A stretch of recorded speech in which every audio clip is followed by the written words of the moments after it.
بسم الله الرحمن الرحيم الحمد لله والصلاة والسلام على رسول الله صلى الله عليه وسلم abalungi abatulaba abatuuliza ku mutimbagano guno ogwa Furaya Islam Media njagala tubeere direct era tubeere beesimbu nnyo nga tukozesa amagezi Allah ge yatuwa agasobola okutumanyisa ebyo Allah bye yassa mu bitabo bye Qur'an y'ekitiibwa n'ebitabo byonna Allah bye yassa okuva mu ggulu gy'ali. Allah yassa ebitabo bingi ku bannabbi ab'enjawulo omuli nabbi Musa, nabbi Ibrahim, nabbi Isa, Daawuda, bonna bannabbi ne nabbi Muhammadin sallallahu alaihi wasallam ow'enkomerero mu bannabbi bonna Allah n'afundikira naye obubaka bwe yassa okuva mu ggulu. Mulaba olwaleero ensi weetuuse mu bugwenyufu neeyawukanira ddala n'obutonde Allah kwe yatutondera. Kyebulaba eddiini yaffe eno ey'Obusiraamu ddiini ekwatagana n'amagezi, eddiini nga buli kyonna ekirimu kikwatagana n'amagezi n'obutonde, kubanga Obusiraamu ddiini mushamil, ddiini eyabuna ebintu byonna. Ye ddiini mu madiini gonna ageeyita nti weegali ng'amateeka gaayo gakwatagana n'amagezi g'abantu. Mwawulira awo emabega ng'omu ku bakulembeze b'eddiini ezimu Paapa aliko ono ow'ekyasa kino ng'ayogera ku bisiyaga era n'alaga nti ddembe lya muntu. Era kkanisa ezimu mu Bungereza ne zitongoza obufumbo obw'ekikula ekimu nga Anglican Church. Ab'ewaffe wano abamu abakulira church za Uganda era ne basalawo n'okwekutula ku church ezo ezitongoza aziwaajul mithiliya, obufumbo obw'ekikula ekimu. Kulaani gye tusoma Allah gye yassa ku ekitiibwa nabbi waffe Muhammadin sallallahu alaihi wasallam yavumirira nnyo omuzoogo ogw'abantu abasajja okuganza basajja bannaabwe. Allah n'atuuka n'otubuuza ekibuuzo, yakozesa istifhamu inkari, ata'atuuna adh-dhukurana min al-alamin. Abuuza avumirira, ddala mu magezi gammwe mmwe musazeewo kuganza basajja bannammwe, watadharuuna ma khalaqa lakum min azwajikum, ne muleka ekyo Allah kye yabatondera mu bakyala bammwe. Allah yabuuza olubuuza oluvumirirwa omuzoogo. Allah yazikiriza omulembe mulamba. Olwaleero ebikolwa ebyo bye tulaba ebisensedde ensi eno, si wano wokka ewaffe Uganda, wabula ebisensedde ensi eno mu bugwenyufu, mu butamanya, mu kweyisa obubi ddala n'okusinga ku bisolo. Kuba teriiyo mbuzi esobola kuganza mbuzi nga nsajja ginne waayo, nga bwetaliiyo nkoko oba kinyonyi kyonna kisobola kubeera ng'enkoko enkazi erinnyira nkazi ginne waayo. Olwaleero bye tubalaba mu baana baffe abamu, mu baana baffe ab'eggwanga, bye tulaba mu nsi nga church ezimu zitongozza obufumbo obw'ekikula ekimu. N'abaana boogera lunywe abavaayo ku mitimbagano, ku TV, ku social media, ku mikutu gyonna gimugatta bantu, abalaba nti tekiriimu bukyamu, nga n'abamu babawagira mu bantu be tusuubira nti baali badde ba buvunaanyizibwa okutaasa eggwanga. Baganda bange, omulembe mulamba Allah yaguzikiriza olw'ekikolwa ekyo. Allah bwe yatuma Jibril ne Mikail ne Israfil ne basaanyaawo omulembe mulamba, ng'ate Jibril yakozesa akawawaatiro akasembayo ku biwawaatiro byako n'awunzika ekyalo. Waja'alna aliyaha safilaha konna ne bakawunzika olw'omuze ogwo omubi. Nabbi waffe Muhammadin sallallahu alaihi wasallam n'atuuka n'ogga nti la'ana Allah. Muwulirize nnyo hadisi eno. Yali badde emala buli muntu yenna alimu amagezi, alimu okutegeera, amanyi nti mutonde.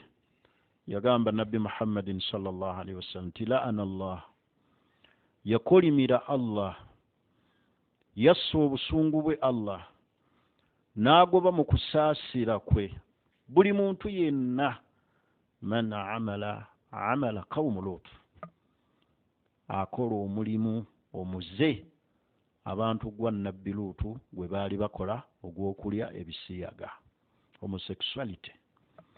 Baganda bange abasiraamu, bannayuganda, ensi yonna gye muli generally, we muba mutunuddemu ne mufumiintiriza ne musiriikirira abange mmwe abali b'ebisiyaga, ddala ekyo kye mukola mulaba kijja mu butonde bwaffe? Ddala ekyo kye musazeewo okukola olwaleero mu kitambuze mutuuke n'okuyimirira ku mitimbagano egigatta abantu? Nalabye n'abaana abamu abawala abaga nti Kulaani baagifeffetta ne batalabamu kigaana kubeera nti omuwala aganza muwala munne oba omulenzi aganza mulenzi munne. Kulaani evumirira omuze ogwo. Aboogera ekyo tebalina kye bamanyi ku Busiraamu. Aboogera ekyo tebalina kye bategeera ku ddiini ya Busiraamu. Tebalina kye baali basomye mu Kulaani. Kulaani bil aksi evumirira ekyo kyennyini kye balimu. Gw'oba otunudde maama w'okuzaala gw'ayogera ebigambo ebyo, yamala kuganza musajja munne, yamala kuganza mukazi munne, bataata bammwe abaabazaala baayita mu process eyo ya kuganza basajja bannaabwe. Bannange nga tulaze wala mu bugwenyufu, nga tulaze wala ne tweyisa bubi nnyo n'okusinga ebisolo. Bwe nali nsoma ku bigambo bya Ibn al-Qayyim al-Jawziyya, yalaga nti teriiyo bukyafu businga bukyafu, teriiyo najisi esinga kubanga ddala bunajisifu bwennyini obukyafu ng'obukyafu obuli mu kulya ebisiyaga. Omuntu adda atya mu kabina k'omuntu? Ekifo ekikyamu Allah kye yalaganga kikyamu, n'akiddamu n'aweeweeta musajja munne, n'ayonoona abaana baffe. Omuntu nadda ku mukazi munne. Barabians abakola ebikolwa ebikyamu ebyo, n'embuzi byetasobola kukola ku mbuzi ginne waayo ey'ekikula ekimu. Ente newe kiba kiwuka kifaanana kitya. Olwaleero ne tusalawo ne tulaba ng'ensi bwetu bweteekeddwa okutambula. Wala tufsidu fil ard ba'da islahiha. Allah atugaana okwonoona mu nsi kubanga yagitumamu ababaka, nassa amateeka ag'Obusiraamu agatulungamya kiki ekigenda otugasa, n'alaga emirembe ekyagizikiriza. Allah engeri gye yasaanyaawo emirembe olw'ekikolwa ekyo. Nabbi n'atuuka n'otuga nti man wajadtumuuhu, gwe musanganga yenna ya'malu amal qawmu Lut, akola omulimu oba akola omuze abantu ba Nabbi Luutu gwe baalimu, faqtulu al-fa'ila wal maf'ulu bihi, mutte akikoze attibwe, ne gwe bakikozeeko bamutte. Bw'otunuulira ebibi ebiri mu kulya ebisiyaga, ebibi ebirimu ebivaamu, ne bw'oba okozeseza amagezi, odda otya emabega wa munno omusajja? Omusajja akuwasa atya? Nga ddiini kyetongoza ebyo kyaki ya kika ki? Erimu bantu bakikula ki abatongoza obufumbo obwo? Obw'ekigwenyufu.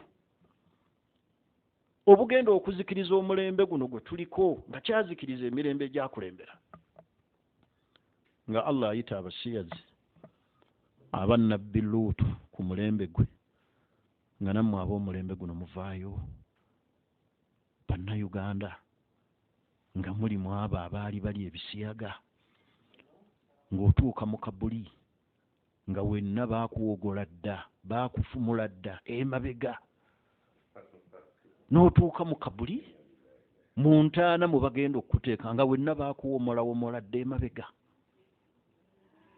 osuubira Allah agenda kurisiivinga atya in your grave ya Luutiya abasiyazi barebiyazins kyekiseera twawukane nga tukozesa amagezi Allah ge yatuwa nga tumanya lwaki tuli bantu baleme kutusiruwaza kusinga ate ku bisolo ababasiruwaza ndowooza bwe baatunulira obwongo bwe mulina ne balaba nga obwongo bwammwe tebukolangako kyova olaba baleeta buli kivundu kyonna ne bakibasuulamu mwe ne mukitwala ng'essanyu era ne mubeera ku social media bawala basatu bavuddeyo bannayuganda mulaba abalenzi be bagatta mu kyaki ye kyaki za kika ki ezo ddiini za kika ki ezo ezigatta abantu abo gwagatta abantu mu kyaki maama wo baamugattanga bw'ogatta abo taata wo baamugattanga bw'ogatta ziwaajul mithiliya obufumbo obw'ekikula ekimu omuntu akulira eddiini nnamba mu nsi n'ava mu statement efaanana bwetu ti obufumbo obwo tebulina ttaabu ddembe ly'abantu n'osigala nga bakusiyaze ne bakwonoona obulamu bwo ne bakuwomola emabega ne boonoona obutonde bwo ng'okimanyi nti essaawa yonna otuuka mu maaso ga Allah baganda bange abasiraamu wa inna min aglabu najasa mu bikyasinze okuba nga bivundu mu bukyafu bwonna teriyo kisinga bukyafu kannajasatu Luuti al-Luutiya nga bukyafu buli mu kulya bisiyaga abazadde abalungi tulwanire wamu tufungize kimu nga tulwanyisa omuze guno awataliimu kwekutulamu kubanga gukontana n'obutonde gukontana n'eddiini gwonoona empisa gwazikiriza omulembe mulamba abaana bammwe mulumirirwa abaana abakulira amasomero ba directors ba headmasters mutuyambe mulwanyise omuze guno mu masomero muvumirire omuze guno abaana baffe bagenda kufiira mu mikono gyammwe naye njagala kuwa mukadde waffe Sheikh Nkata ebyo byonna mbyogeza bulumi saalyogedde kusukkaawo naye olw'obulumi bw'endaba n'ensi gyetutwala n'ebikolobero by'endaba luli tubadde tuwulira buuzi naye olwaleero abantu bavuddeyo ne beetongoza ne batuuka n'ozannyira mu Kulaani yaffe mbubbo tebalabayo aya ekigaana mbubbo tebalabayo ddiini nga yakiziyiza fattakullah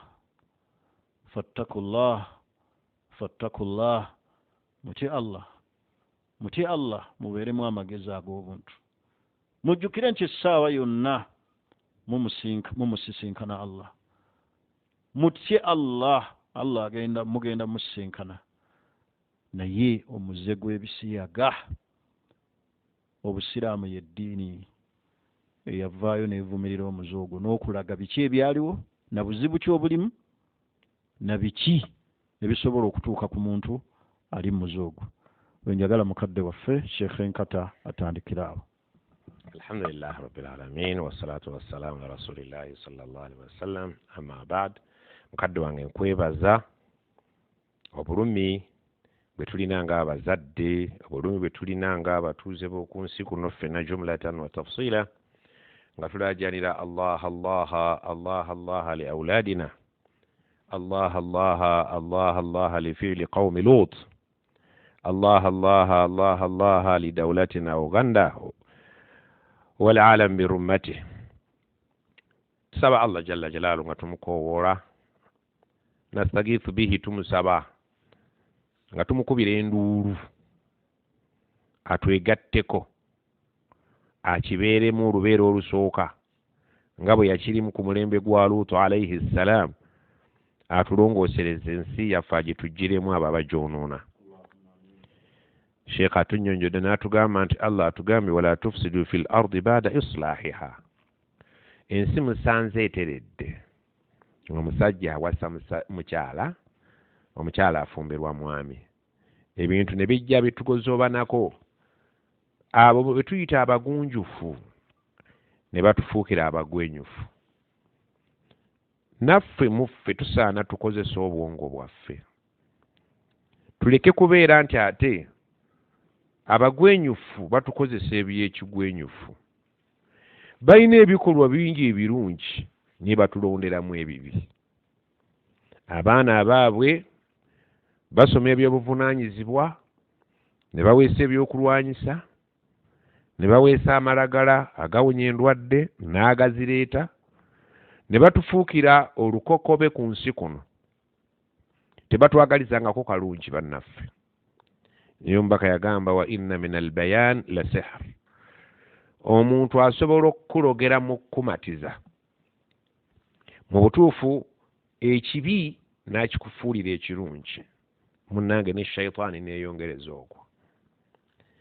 Teriiyo muntu alina kategeera era bajja ne bakiraba nti abantu abakulu tebajja kigula. Abasajja abo abazungu tebatwagalizangako kalungi. N'obulungi bw'olaba batukolera ng'obulungi babutukolera lwa butaagaane. Be batuleetera buli kika kya muze. Baasooka ne balowooza engeri gye bakendeezaamu abantu ne batuleetera empeke mu bakazi baffe. Abakazi ne balwala ebirwadde ebyabattira amaka. Abakazi ne balwala ebirwadde ebyayonoona ebitundu byabwe eby'ebyama. Abakazi abo lwa butatubuulira naye bambi batudde ku kyokya. Baabasonsekasonseke mu bifo by'ekyamu obuntuntu bw'obulagalalagala ebibi bisiŋŋana. Oba waaligamba nti wali subhanallah simena bwe nkyogera. Omukyalo oteekawo otya obwereere bwo ne basonsekayo ebintu ebikolerere. N'oteekawo obwereere bwo ne bakutogoonyola ne bakuteekayo ebintu. Naawe n'okkiriza ne bazanyira ku nabaana wo munda n'afaafaagana. Waliwo omulembe nga bazaala abaana batategeerekeka. Bamuzadde talina mukono, mumwa gwa wansi talina. Bamuzadde bino ebitundu ebimu tabirina. Abaana ne tufuna abaana balina ebituli ku mitima, ne tufuna abaana abalwala kansa nga bazaaliddwa, ne tufuna abaana abalina ebitundu ebitajjudde. Abakazi baakirabuukirira mpola mpola biijimaa'i sukuuti fiima bainahunna ne babita mu ngeri yaabwe nga tebatubuulidde side effects zo ze basanze naye nga mpitirifu. Ne bibabuza appetite. Ng'omusajja omukyala asobola okumala emyaka nga talina bwetaavu bwa musajja. Obufumbo ne bufa. Kaakati bagenze okulaba nga ekyo tekijja kukola kitulwisizza. Ne bayiiya ebika by'ebirwadde ebiyitirivu bye tulina ebipya ebitabangawo. Kati gye baleetedde ate kano akamazeemu ekyeso. Naye ejjukira bwe baali bajja muno bajja ng'abaminsane. Kuba baakimanya nti twagala nnyo eddiini. Era kye baakoze baayise mu ddiini. Waliwo eddiini mu nsi yaffe nga ye erimu bavubuka bokka, temuliimu bakadde. Ate nga basula, basaba, nga bazina, nga baleekaana. Naye ddala mu butuufu omwana oyo eyasuze ne mulenzi munne, eyasuze ne muwala munne, nga basula bazina, naawe waliko omuvubuka. Kisoboka. Twalina ewaffe akantu ke bayita super 3 nti kisoboka. Ddala super 3 kisoboka. Abaana abo okubeera nga basinza Allah ekiro nga babinuka bibinusi, nga bambadde bubi, kisoboka. Ebyo nno gye bifubutuse. Amusole tuse. Sina ddiini gye ŋŋambye. naye bifubutuse mu kye bayita eddiini nga bano baatwambaza ddiini naye nga munda balina kye bakalaakalana nakyo. Tugenza okigwamu ng'ekintu kyatulya dda mu masomero. Abazadde muddeeyo, oba omwana asomye oba tasomye, mwewala okubayambako ku basaries. Basaries zitufuukidde obuzibu. Ffe twalowooza nti baweerera baana baffe babayambeko babeere abantu balamu mu maaso, naye teri alumirirwa atalina kigendererwa. Mu buli ssomero osangamu nga bataddemu abaana ate nga basasula ssente, basasula buliwo. Waliwo essomero erimu lye nnawulidde nti basasula na mwaka. Ddala omuntu okulumirirwa ggwe Sserwanja Kamaadi oli ajja akulumirirwa akuweererera omwana wo ku bwereere. Naawe sooka weebuuze asinzidde ku ki? Okwagala ebyobwereere nakwo kutuleetedde obuzibu. Omwana wo oba taasome muleke agenda akuba ebbulooka, muleke agenda avuga epiki, anti enjogera ebinaaleetera obuzibu. Omwana wo muleke akole emirimu egya bulijjo mu nsi yaffe, okusinga lw'onoobeera n'ono avuga emmotoka nga yina bamuwomoggodde ebyenda biri bweru. Allah atuwangaalizza mu mulembe omuzito. Allah kutukubira enduulu, otudduukirire, otujjire abantu abakyamu mu society yaffe. Bajje bakalaakalana nakyo batuuke okukonvisinga bannaddiini. Subhanallah, bwe tulifuna omukulembeze w'eggwanga nga muli waakyo tugenda kuddawa. Batuleetedde endowooza enkyamu mu batukulembera, kubanga olwaleero ekivuga oyo ayagala okwesimbawo agwawa. Ddala bwe tulifuna omukulembeze mu bakulembeze abalifuga eggwanga lino nga wa kintu ekyo tugenda kuddawa. Tusaba Allah atutaasa atuwa abakulembeze abalungi. Sheikh kyayogedde kyasaasaanye nnyo mu nsi yonna. Abaana bawala boogera Luganda, naye wallahi nga basinika ebinnyo. Amuveere sole tuse si kya mbeera zange naye nga ndaba kyekijaawo. Okumatiza abaana baffe abawala abakyali ku buntu bulamu, boogera baseka. Allah yagamba falyadhaku qalilan, okuseka museka naye akaseera katono, waliyabku kathiran, mwalikaabye ekiwanvu. Bali ku baana baffe abawala babamatiza nga bwe baseka nti nze nasoma Qur'an, sirabangayo tteeka ligana kisiyaga nga yagisomera wanga ne w'omutunuulira talinaako kawoowo ka busiraamu konna, wabula shayitaani eyambadde etambula nga baagiwa erinnya ly'obusiraamu. Alinga buno obukookolo obubeera ku maduuka. Taliimu mulamwa avumirira nti abasiraamu sima babadde ku bintu byabwe mala biseera okuvumirira n'otunuulira omuntu ekiwowongole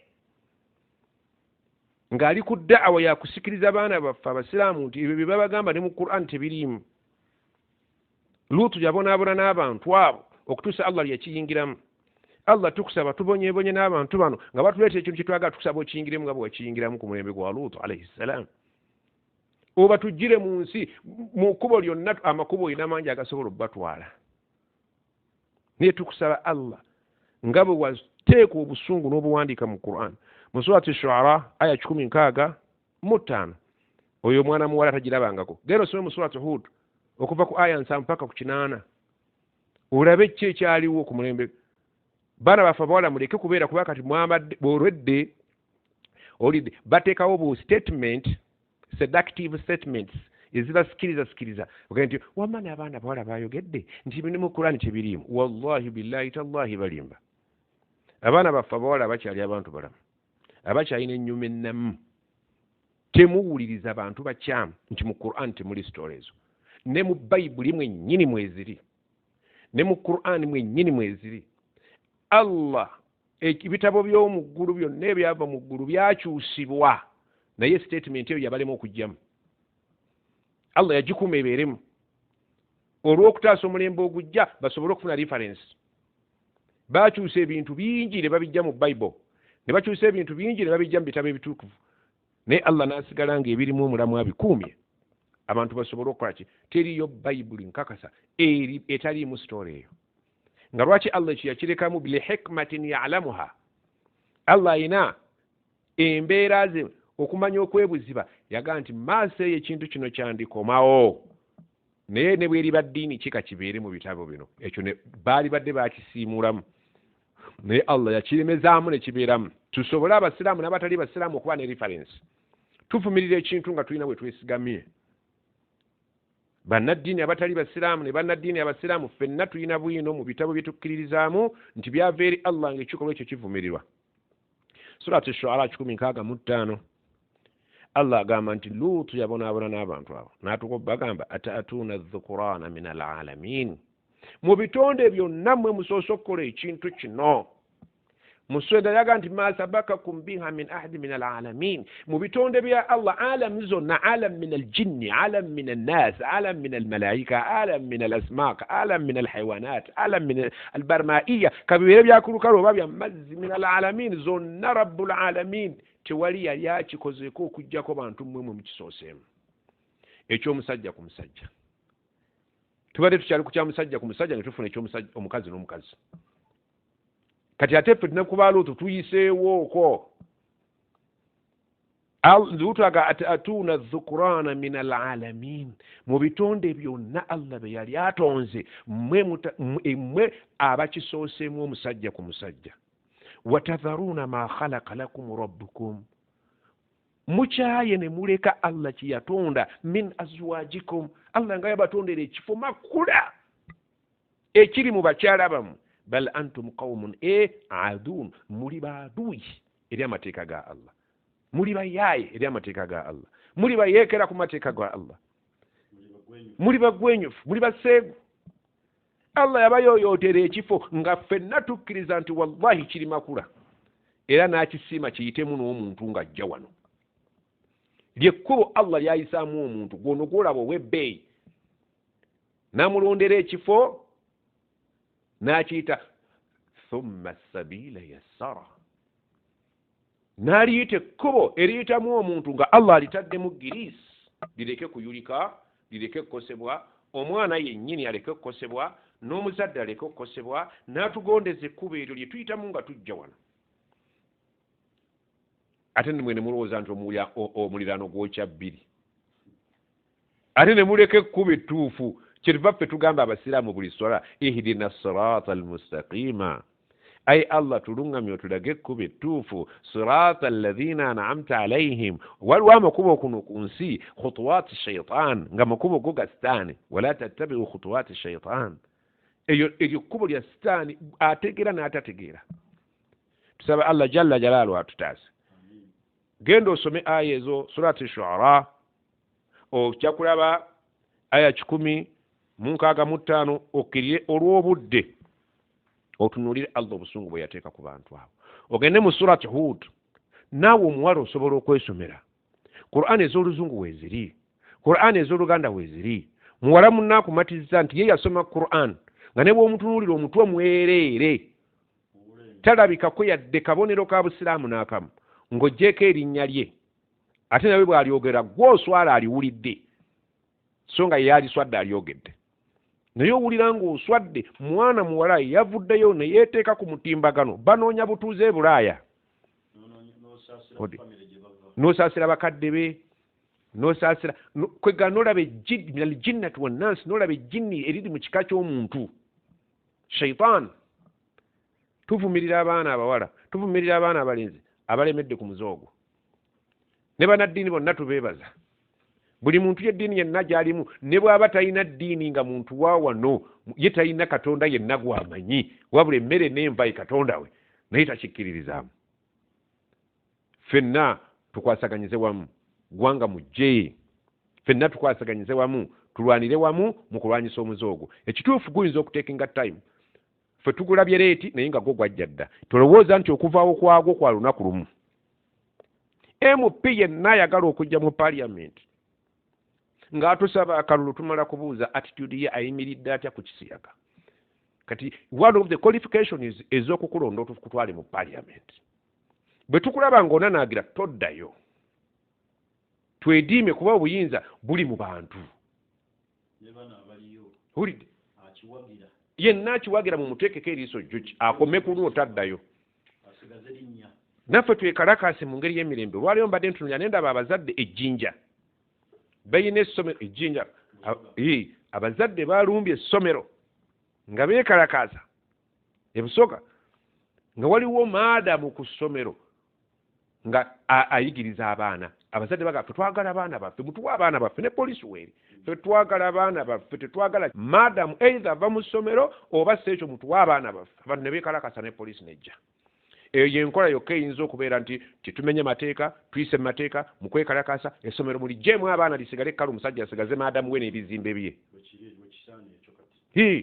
twekalakase buli muzadde atwale omwana we omusajja asigaze ebizimbe bye kuba abazungu bamuwa ssente n'azimba essomero liri awo litunulanga muntu makula naye ng'ebikolwamu temuli abaana baffe tubazze mu masomero agali ewaka tubatwale ng'omutwala ajja ki kuba ne bw'anaasomanga ebyenda babyonoona. Abaana si ba gavumenti, abaana ba muzadde. Omwana wo mugjeemu, omusajja asigaze essomero lye abantu banyumye mu tareekhe nti eryo essomero lyali likola naye ebisiyaga bye byaliggala. Nga bwe tuyita ku bantu ba Luutu, nabbi yagamba bwe mubanga muyita awali abantu abaazikirira muyitangawo nga mukaaba, baafa dda naye muyitangawo nga mukaaba. Nga mwangu wangu muli musika maaki mugenda mutambuza maanyi. Allah yateekawo obusungu bwe si kulwanga balansi w'obusungu yasigalawo n'abakwata. Allah yazikiriza mu kika eky'obusungu yayeeta n'amagye okuva mu ggulu ne gajja ku nsi nga gazze kubonereza. Allah jalla jalaaluhu n'abonereza olubonereza olulimu ebyokuyiga kubaliddawo. Allah jalla jalaaluhu abonereza abantu olubonereza oluyigiriza abaliddawo. Yasindika magye ne gava mu ggulu ne gajja ku nsi ne gabonereza abantu ba qawmu Luutu. Luutu yagamba nti wa inni nange kennyini li amalikum eri ekikolwa kye mukola minal qalin negatta ku baakikyawa. Ndi ku gurupu y'abakivumirira. Tuli bakoowu naye wallahi ekisiyaga bwe tunaakirekera omwaganya batusitaani etuwangudde. Ya hasrata ala al-ibadi, kitalo nnyo eri abaddu abayise ku nsi kuno. Ma yatihim min rasulin, ne bw'obaleetera omutume yenna ava eri Allah n'abasomera Allah by'ayagala, yakanu bihi yastahzi'un, bamutunuuliranga bamujerega ayogera ki? Tusaba Allah subhanahu wa ta'ala ogwaffe tugukoze. Abazadde mukole ogwammwe. Amasomero gayimiridde ku ssente zammwe mwe bakasitoma. Wallahi bwe mujjamu abaana tebajja bikola. Amasomero mugazira agalimu ebintu ebyo. Knowledge ya kika ki ng'omwana amaze okusoma yenna nga muwomoggole. Ate wallahi abantu abo wallahi babi nnyo nnyo nnyo. Otunuulira omusajja omukulu nga yeeberesa akaana akato. Ebyaleetedde ne blood black okuvayo n'ayogera n'amansi entungo. Yayogedde ebigambo toyinza kubiddamu ne bakuwa ssente mmeka. Nga naye avumirira. Essajja ekkulu liri ku kaana ka P6 likayuzaayuzizza. Aweddemu rahma omusajja mukulu. Kale mugende ku nsolo. Allah akbar. Baana bato omusajja omukulu abakombesa obwerere bwe. Allahu akbar. Kati okujjako okuzikirira. Oba yali Mama Salama sajjukira hadisi bano ba hadisi. Yagamba ya Rasulallah anahlik wa fina salihun. Hadisi ya Zainab binti Jahsh. Jazakallahu khair. Allah asobola tuzikiriza nga mukyalimu abasaala. Allah asobola tuzikiriza nga mukyalimu aboogera ku mize nga bagivumirira. Nabbi n'amugamba ye kisoboka idha kasura al-khabath. Obuseegu bwe buliyitirira Allah asobola okutta abalongoofu n'abatali balongoofu balisosolera eri. Saba Allah atutaase ne omulembe gutusukkiriddeko. Twalumbiddwa ekirwadde ekisinga ekibaddewo. Luli obadde osiba ennyindo ng'omanyi ojja kuwona. Naye tulumbiddwa. Muzadde ki yali tunuulidde omwana we mazima gennyini ng'ebyenda bivuddeyo. Saba Allah tutaase ya jamaa bazadde ffenna twesibe tukole eggwanga mujje twekalakaase mu ngeri y'emirembe abaana tubajje mu masomero amasomero gagwe naye nga tugajjeyo wabusu marra minkum munkara falyughayyirhu biyadihi asobola okukozesa omukono gyayo omwana wo fa in lam tastati bwa tosobodde fa bilisani yogerako ovumirire fa in lam yastati anaasirika ku luno ng'oli munnaddiini fadhalika adhafu liman tetulina tunoonya we tukussa mu bukkiriza tukyabuliddwawo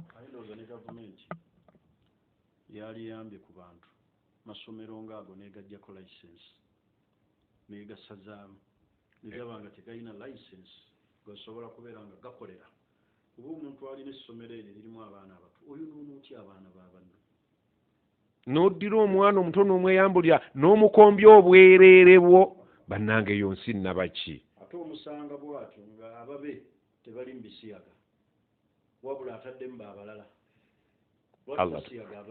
Allah tutaase Allah tukusaba otutaase Allah tukusaba otutaase naye wetutuuse bw'otatutaasa tuweddewo wasallillahuma ala sayidina muhammad waala alihi wasahbihi wasallam amin muganda waffe Sheikh Mawije tukwebaza kutuwa omukisa guno okubeera kandi twogerako n'abeeka nga tuli mu kibuga kya South Africa wa barakallahu fiikum wa jazakumullahu khairan